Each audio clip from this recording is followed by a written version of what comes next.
Happy Sunday to you. How you doing? I know if you're a Mizzou fan, you are happy today. What a crazy one last night, huh?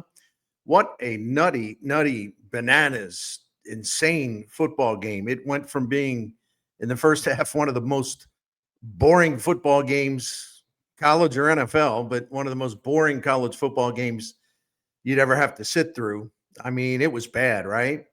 And the game underwent a total complete personality transformation in the second half, but especially starting in, late in the third quarter where Drew Pyne and that offense came alive.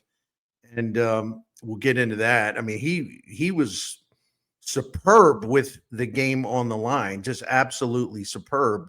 And again, we'll give him his flowers here in a couple of minutes.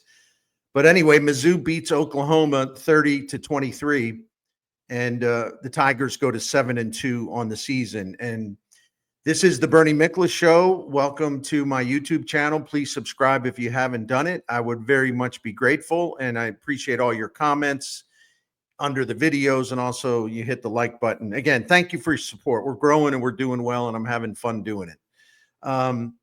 It's interesting because, like, after the game, the most important thing is that they won, and I'm going to get into that. But I was amazing. It was amazing to me. Sorry, this morning when I was starting to go around reading things that were written nationally and said nationally, and even locally to an extent. Eli Drinkwitz, the Mizzou coach, who is never shall we say, never a bashful man. Like after the game, he probably made a good amount of news compared to what the actual news of Mizzou winning this crazy game, right? He trolled Bob Stoops, the former Oklahoma coach, for saying some stuff about, like, kind of laughing off the idea of like Mizzou and Oklahoma being a rival, or the fact that Oklahoma moving to the SEC. Mizzou's already there. What's it going to be like to play them? And he said something about, well, we beat Mizzou's arse all the time in the Big 12. Why should we be worried about Mizzou in the SEC? Well, Oklahoma's now 0-1 against Mizzou in the SEC. And then Coach Drink was even getting after it with some people on Twitter, including a former Oklahoma player. And then he also called out someone in the local media. And in his press conference, he did the usual thing. And, there's one thing I could change about Drink in terms of his the way he does press conferences and interviews. And it's not a big deal, but I just get so tired. Hey, man, people get tired of me too. All right. You're probably tired of me already watching this video. But I just get tired of the expression, we just block out the noise. Drew Pyne blocked out the noise. We don't listen to the noise. We tune out the noise. We don't pay attention to the noise. Well, yeah, obviously you pay a lot of attention to the noise, because every time Mizzou wins a game, that's like the first thing Drinkwitz talks about. And he did it last night, and he did it a lot. And it was funny and it's entertaining, but it also draws attention, and he wants attention, and attention is good for the Mizzou program. I mean, Eli Drinkwitz, I think, went to the Lane Kiffin training school for commanding the media spotlight, right? Even if it ruffles some feathers, he does it. So that's one thing. I like it. I just get tired of hearing the noise with him talking about the noise, if that makes sense. We got to come up with another phrase, but let's make some noise today. Okay, shall we? Now, the other thing that Drinkwitz did after the game, and I when I was watching it, I was laughing, or I was smiling, maybe chuckling a little bit, that he was talking about how, hey, this win, great comeback, yada, yada, yada. But it keeps us in the playoff hunt. It keeps us in the playoff hunt. Now, that got picked up on by The Athletic. It got picked up on by, like, Saturday Down South and some other places. And in effect, the media was kind of, we got to call timeout here. Can we get a timeout? Timeout. Thank you. And they're basically scoffing at the idea that Mizzou is in the playoff hunt. Now, Mizzou is 7-2. And Mizzou is one of 7 SEC teams that right now, obviously pending the final 3 weeks of the regular season, Mizzou's one of 7 SEC teams that could finish at 10-2 in terms of conference play. And so if you want to be technical about it, the Tigers are in the playoff hunt. How much that they are or how deeply they are is, I guess it's where you go shopping for your information or whatever. For example, the ESPN College Football Power Index, we'll call it FPI from here on the rest of the video. They give Mizzou actually like an 8% chance to make the college football playoff. I was surprised by that. I thought it would be lower. The Athletic, which has its own model and own projection system, they only give Mizzou 0.3% chance of making the 12-team playoff. And so I'm just giving you sort of the two forecasts at opposite ends. One maybe a little surprisingly high, the other one virtually nothing, maybe a tad low. And if you look at as I did, the Athletic, where they rated the playoff probability of all the SEC teams right now, there are 8 teams on the list, and Mizzou is number 8 behind Texas, Alabama, Georgia, Ole Miss, Tennessee, Texas A&M, and LSU. So I wanted to set the table there, but I also wanted to talk about it. And again, I understand that the new 12-team playoff it sets up a situation where you can remain in the hunt. Technically speaking, you were in the hunt with 2 losses. You get to 3, you're in trouble. Or I think one of these years, or maybe even this year, there's still going to be there will be times, plural, where a team that's lost 3 games will have a legitimate case. Maybe a couple of teams. I'm not saying it'll be this year, but this is going to happen. But for now, if you got 2 losses, you can survive and get into the tournament. And Missouri, as we know, has 2 losses. But just because Mizzou is 7-2, it doesn't mean the Tigers are realistically in this safari for one of the dozen spots, right? I'm not trying to be negative. I'm just trying to be pragmatic because the Tigers lost their 2 games against teams in the current college football top 25 rankings, the college football playoff 25 rankings, top 25 by a combined score of 75-10. That's not good. Of course, Texas A&M and Alabama losses. Those are embarrassing losses, no matter how you cut it. And even if Saturday's crazy comeback was the start of a 4-game winning streak to cap the regular season, Mizzou's best victories would be against Vanderbilt and South Carolina.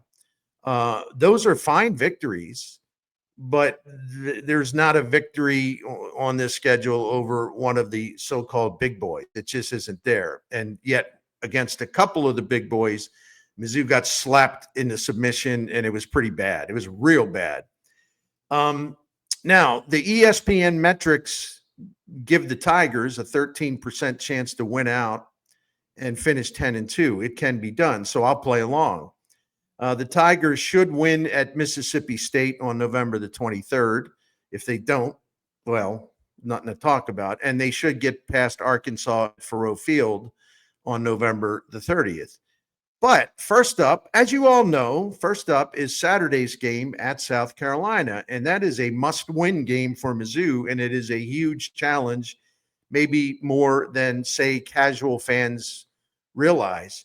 South Carolina is red hot, sizzling hot right now. They're a lot better than I think we assume. Like on the surface, if you look at their record, 6-3 overall, 4-3 in the conference. Look, they're not even in the playoff race. So how can they be one of the hottest teams in America right now? But they really are. If you go by recent trends and where they are right now as a football team, Shane Beamer has got one of the hottest squads in the country. They're rolling over people. If you go, let's review very quickly the last 4 games South Carolina has played. They lost by 2 at Alabama and really played very well there and lost by 2. Mizzou lost by how many points at Alabama? They got shut out. That's all I can remember. That's all I want to remember. But then in the last 3 weeks, South Carolina has pounded out 3 straight wins over Oklahoma, Texas A&M, and Vanderbilt. Average margin of victory, nearly 24 points. So South Carolina may not get any love from the top 25 pollsters or the committee that is doing the playoff rankings. But if you go to alternative ranking systems, like, for example, the Sagarin ratings, which I have always gone to historically because it gives you an independent view of things. Sagarin's got South Carolina at this moment as the number 10 team in the country. And the ESPN FPI, Football Power Index, has got them at number 14. And I can't say they're wrong. I mean, because they have played dominating football here as of late, and it's going to be really tough for Mizzou to go down there and win that game. I mean, and in fact, my friend Tom Ackerman, I was just on with him at KMOX, so my usual Sports in a Sunday Morning hit with Tom. And he looked it up while we were on the air, and Mizzou opens as a 13.5-point underdog at South Carolina. So, yeah, the window is open. The window is open. I mean, there isn't a lot of air getting through, but if in terms of making the playoffs for Mizzou, the window is open by a crack. It really is. But I say that keeping a realistic attitude about this. I can dream, but I can also just say, well, there's nothing to talk about yet. And there's nothing to really talk about, unless Mizzou goes to South Carolina and wins the game, Then we can have another discussion, a more serious discussion, perhaps, about the Tigers having a shot at making the postseason. Even then, things could be stacked against them. But I'm just saying, there's really nothing serious to discuss unless Mizzou wins at South Carolina. Until that happens, or unless that happens, all this playoff talk, to use Coach Drink's favorite term, it's all noise. Okay, it's nothing but noise. And I'm not saying I'm blocking out this particular form of noise, because I'm talking about it. I'm adding to the noise. But I'm sort of debunking it in a way that where yeah, I understand what Drink's doing, and more on that in a second. But again, I just don't see it as something that right now is worth any kind of serious discussion. As we mentioned, Mizzou is now one of 7 SEC teams that could finish 10-2, along with Alabama, Georgia, Ole Miss, Tennessee, Texas, and Texas A&M. Those 6 all landed in the College Football Playoff Committee's top 16 last week, and Mizzou was at number 24. And Mizzou validated the committee's confidence by winning the game against Oklahoma at Faurot Field last night. So that win gave Coach Drinkwitz some extra oxygen, right? And here's what I like about Mizzou. It's great to dream of the playoffs. It really is. And it should be every team's goal that's trying to win. And it's got the money and the resources to do so. And Mizzou has moved way up in the world in terms of that. But the coach has plenty to sell. I mean, he has plenty to sell. Can I go over this? See, I'm going to be Mr. Positive now. And I'm sincerely positive about this. So since the start of last season, Mizzou is 18-4. That's a winning percentage of .818. If we go back in time just a little more towards the end of the 23 season, Mizzou has won 20 of its last 25 games for an .800 winning percentage. Does this make them Georgia? No. Does it make them Alabama? No. Ohio State? No, although they beat Ohio State, a reduced Ohio State squad. But does it make Mizzou Oregon? No. But if we look at Mizzou's football history and we look at the standards and we look at kind of the program rising up for a little bit and then going back down, rise up a little, go back down, sustained success has been elusive, other than, what Gary Pinkel did with Mizzou in two different phases of his coaching term there. The Chase Daniel led team that got to number 1 in the country, and Gary Pinkel had 2 top 10 rankings, and at the end of the season, back-to-back SEC East titles. but then Mizzou receded, and that's been the challenge for every coach. You can get this thing up to a point, you really can. Keeping it there is the huge challenge, and this is why this 18-4 over the last 2 years.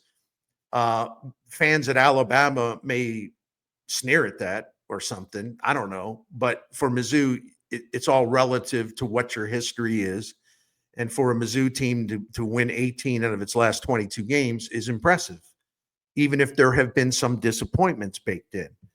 On top of that, Mizzou's relevance can be explained this way. If we go back to last season, Mizzou has been ranked, and I'm assuming that they're going to remain ranked in the AP poll. At the time I record this, the rankings have not been released. But I'm assuming if they were I don't know where they were last week in the AP poll. They weren't ranked. I know they were ranked in the coaches poll, and they were ranked in the college football playoff committee poll. So I'm just going to say they're going to be ranked, okay? Certainly, I would believe, obviously, with the college football playoff committee, because if they were 24 last week, they strengthened their case by winning with a backup quarterback this week.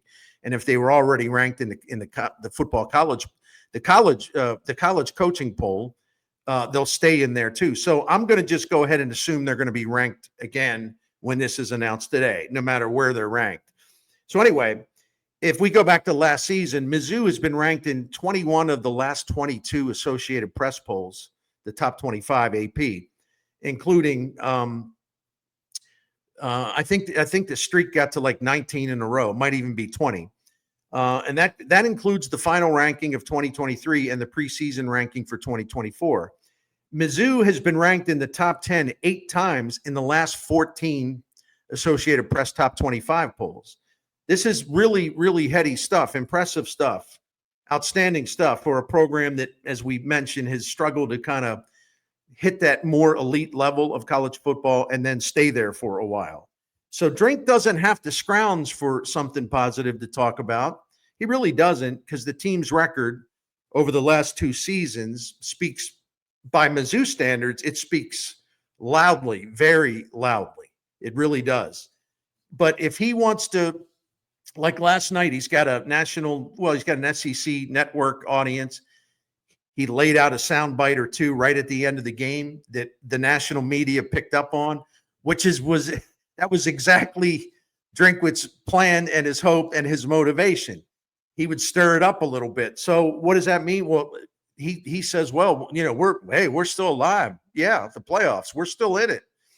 So forget people like me and other pragmatic minds. It doesn't matter what we think. He got what he needed. He got that soundbite on national cable satellite streaming TV.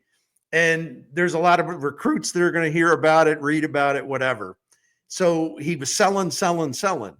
And he's really good at that. But my point, which is a compliment, is that he's already got a lot of great things to sell to potential recruits. And I tell you what, that atmosphere at the game last night is another thing to sell, because it was the type of game that had the blackout. I mean, the crowd was impressive. The crowd was into it. The crowd looked great, sounded great. But let's be honest. I mean, it was a snoozer in the first half. We didn't know what Drew Pyne was going to do when he came out. And the Mizzou offense and the backup quarterback, Drew Pyne, they had a really tough go of it in the first half. 3 points and 88 yards in the first half. And if you look at, Drew Pyne, if you sort of break it down, his passing yards, he had -4 passing yards in the first quarter. And he had only 27 passing yards in the second quarter. So at halftime, 23 yards passing. So, and Mizzou was down 9-0, then they got it to 9-3 at the half, and they were still in the game because the Mizzou defense played very well all night. In fact, they gave up 257 yards overall. They gave up 135 yards passing overall, but 61 of those 135 yards passing yards came on a fake punt and came on a trick play, a pass. So their base defense was excellent against normal offense, was great against Oklahoma. I mean, Oklahoma only averaged 4 yards per play. They were 5 for 15 on third down. They averaged like 3.4 yards per run, 4 turnovers that led to 13 points for the Tigers, 3 sacks, 8 tackles for losses. And of course, Mizzou scored the winning touchdown on a sack scoop fumble return that shocked Columbia, Missouri, and probably, well, I know it shocked Norman, Oklahoma. So the defense was huge last night, and I wanted to, tip my cap to the Tigers defense. Granted, they didn't have a powerhouse offense to stop, but you still got to get the job done, and they did a wonderful job of getting the job done. And what a crazy game it was, and we're going to get back to Drew Pyne here in a minute. Final 8 minutes and 47 seconds of that game, 5 touchdowns.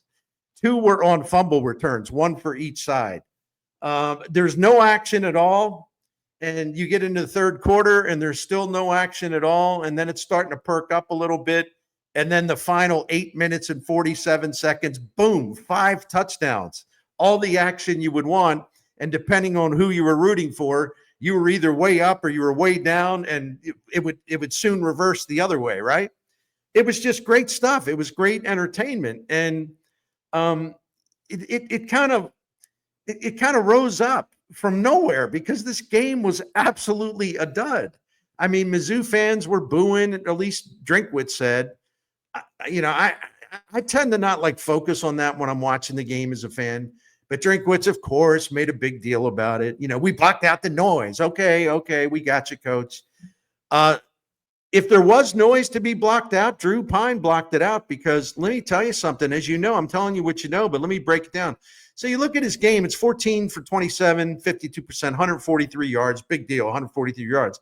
But it's not that he just had 3 touchdowns and there were no interceptions. And it's not that he just had 3 touchdowns in terms of passing the ball for a touchdown. It's when it was the timing of those touchdown throws. First of all, from 6:42 left in the second quarter to 14:48 left in the third quarter. So from about 6:42 left in the second quarter to early in the third quarter, he completed 1 out of 8 passes for 19 yards.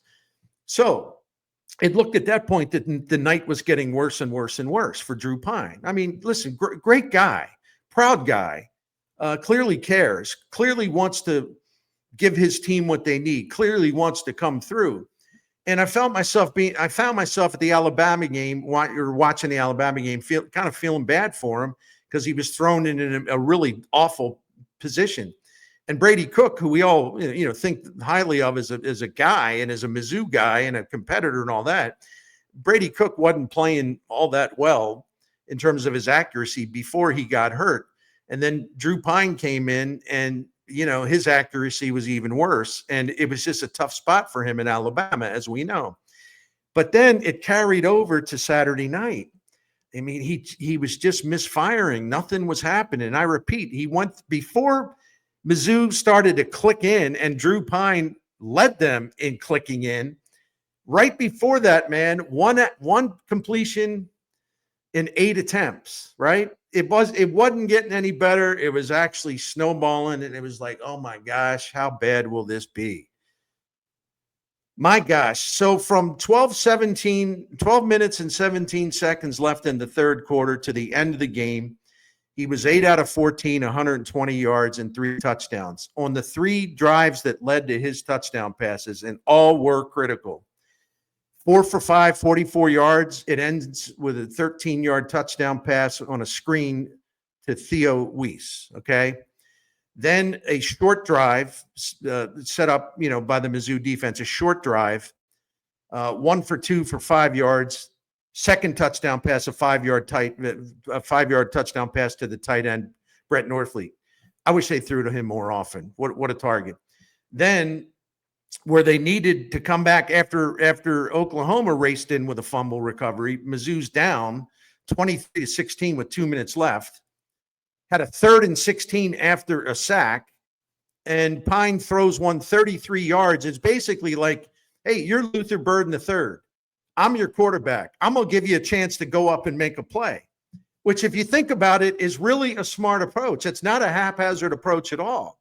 And also the way he got that pass in there was really impressive. And of course, Luther Burden went up and got it, 33-yard gain. So you get out of 3rd and 16, and all of a sudden you're cooking. Oh, you're cooking. So on that final drive, which ended with a 10-yard touchdown on a fade in the corner to Theo Weiss, he was 3 for 6, 71 yards, and the 10-yard touchdown pass, and that tied the game. That also set up what came next, that awesome sack, or I don't know if it's a sack, it was a fumble, scoop it up, run for a touchdown. Good job there by the Mizzou defense. So on the 3 touchdown drives, which were essential and absolutely necessary, Drew Pyne was 8 for 13, 120 yards, 3 touchdowns, no interceptions. His passer rating was 215. That's excellent, to say the least. His passer rating for the game was 133. Mizzou hadn't had a passer rating that high in a game against a power team this year since Brady Cook was above that against Boston College. So Mizzou had not been getting that kind of quarterback play for a while now. So I just really appreciate what he did. I mean, if you just look at you just look at what he did in the second half. I mean, his passer rating was about 175. He was making money throws. He was hitting on 3rd down plays, which is always important. And he came through for the Tigers on a night where they didn't have a running game, on a night where he got off and the offense got off, the passing game got off to a terrible start. And I know, listen, first of all, Oklahoma's got a good defense. Oklahoma's problems on the other side of the ball. Oklahoma's got, I go by metrics, my Sports Info Solutions account. Oklahoma, among the power conference teams, came into the game in terms of the run defense metric, is the number 1 run defense team in the country. So my point being, Drew Pyne, I appreciate the fact they were going to let Oklahoma know they were going to try to run, right? Which would, in theory, make it easier to pass later on. And that's what Drinkwitz said, and I have to agree with him. You have to at least try to run against Oklahoma to show that you're willing to do it. And you won't be so predictable with just setting up the pass and making your quarterback a sit and duck all night. So it worked. It may have seemed counterintuitive at first, like, well, why are they just keep running the ball for 2 yards? You know, what's the point of this? There was a master plan, if you buy what Coach Drink is saying. But the point is, I think there was some merit to what they were saying. Because why do I think it was merit? Because Mizzou started passing the ball great from later in the 3rd quarter all the way through the 4th quarter. The passing game was terrific in terms of the timing and throw, the importance of the throws, the situational throws, all of that stuff, and under pressure too. Not only from the pass rush, but also just under pressure to win the game, right? Because Mizzou couldn't afford to lose that game if they want to have any kind of season that they were hoping for, right? So he was really good, really, really good under the circumstances, and you have to put that performance in context. And I really, really appreciate what he did. Drew Pyne showed a lot of heart, showed a lot of talent, showed resourcefulness, also showed, and this is an important quality for any athlete, team sport, individual. You start off the competition, and it pretty much couldn't go worse, other than the fact he didn't throw an interception. That's good. He wasn't a liability as far as giving the other team the ball, right? But in terms of completing passes and moving the ball through the air and getting something done, making something happen, nothing was happening in that first half. And it didn't really, not much happen early in the second half either. But instead of letting that sap his confidence, affect his demeanor, affect his mental poise, all of those things, he just flushed it down. I mean, he just threw it away, and he went out and he won a ball game. He won a crazy ball game for Mizzou over their old Big 8, Big 12 rival. So it was a fun night in Columbia for all the fans who toughed that one out. I know I was enjoying it, watching it. So we can worry about playoff possibilities. As I said, nothing to talk about until Mizzou plays at South Carolina, and we'll see how that turns out. But because Drew Pyne was able to do what he did for one night, for one half of one night, it really makes Mizzou's position intriguing. I mean, 7-2 with a chance to go 10-2. We're only talking about a chance. And it really makes this game Saturday in Columbia, South Carolina, really intriguing because is there any way against a red hot Gamecocks team, any way that Drew Pyne and that offense can go into that place against that team that has just been destroying everybody the last 3 weeks?